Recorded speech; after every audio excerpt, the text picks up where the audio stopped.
Okay, now the reason I moved my piston up at all is because the molly I put on here, I don't want to get into the compression end of my chamber. Just keep in mind a little molly goes a long way, especially in an air gun.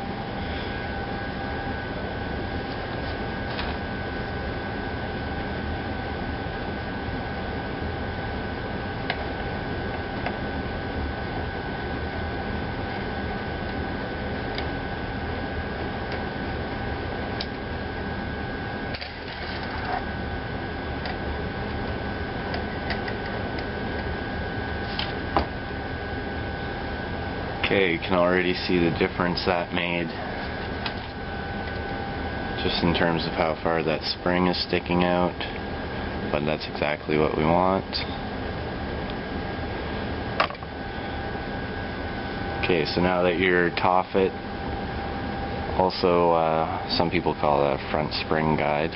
It's actually a taffet, but whatever. And that in place, your springs in place. Can get, as I said before, a little coat of molly just on the face of the spring right here.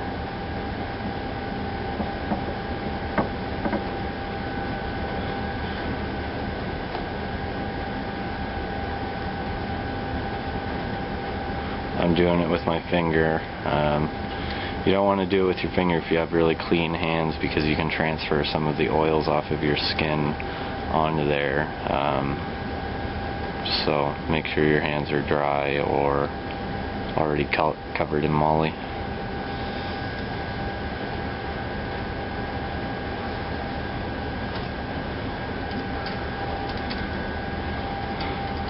Okay, now ensure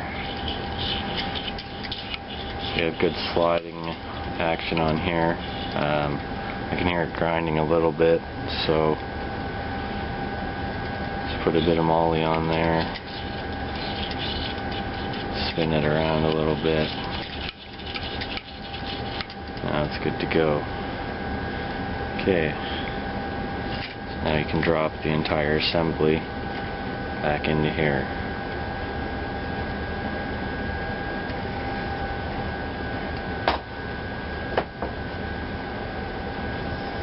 As you can see, that's sticking out a lot further than it was before.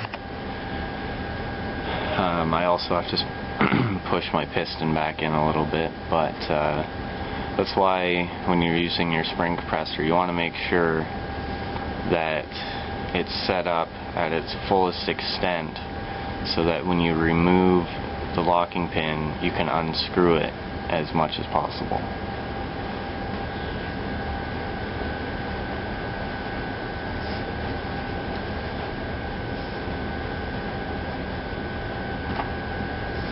Okay, now you can move the piston back into place.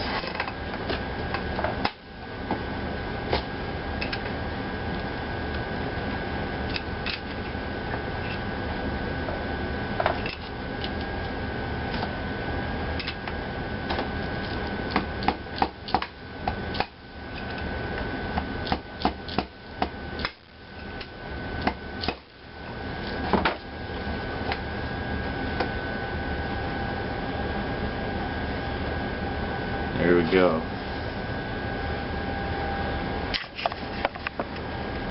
As you can see, the slots are still lined up. You want to make sure of that. Right in here, that you can still see this hole. You can see this hole right where your caulking foot goes in. And also at the back, these holes must be kept in alignment, obviously, for your spring assembly, your spring receiver bolt to go in.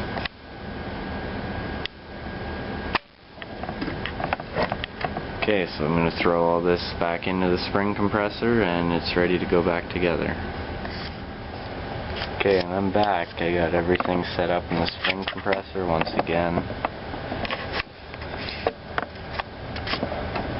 And we're about ready to put it back together. Okay, so making sure that your locking pin slots are lined up. The locking pin holes and your top screw hole is also lined up. You can begin to recompress. And make sure that everything is sitting inside of this tube and that you're not just pushing the spring guide against this tube, because sometimes it's not sitting in there, so you have to guide it with your fingers.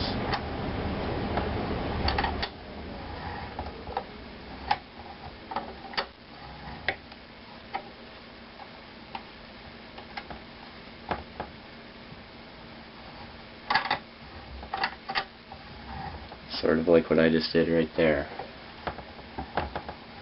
And now when it's almost compressed, you can see the steps in your spring guide. You can put your trigger assembly back in. Now this kind of freaked me out a bit the first time I did it because I didn't understand, but it's because it's so simple that I didn't see it. Take your trigger assembly, press the sear down. You're going to hold it in that position and just slide it in there. I know it doesn't seem like I'm telling you much, but that's all you got to do. Hold it down, slide it in.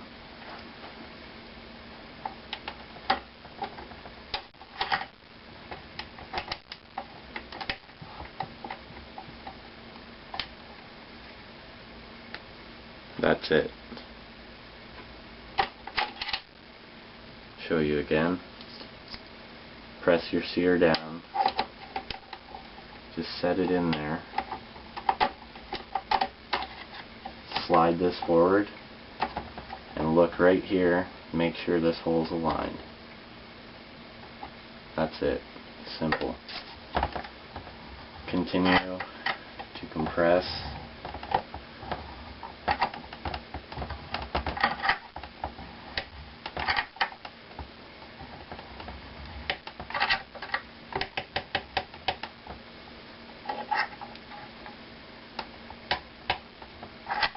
Now everything's lined up.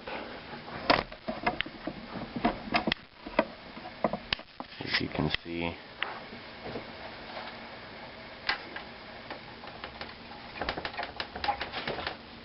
you can slide your locking pin back in.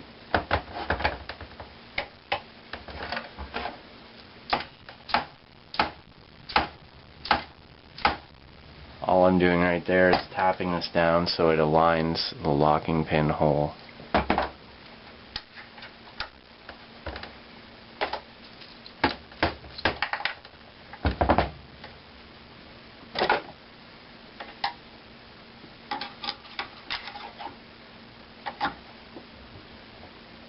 You can also use a screwdriver to make sure everything's sitting right.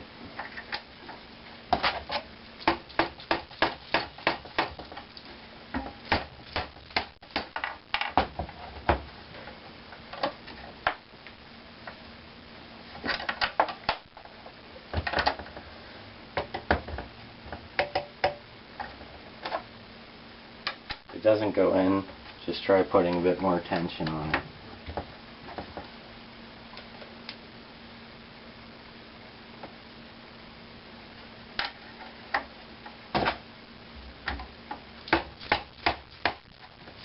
Or get a bigger hammer. Make sure to center the pin.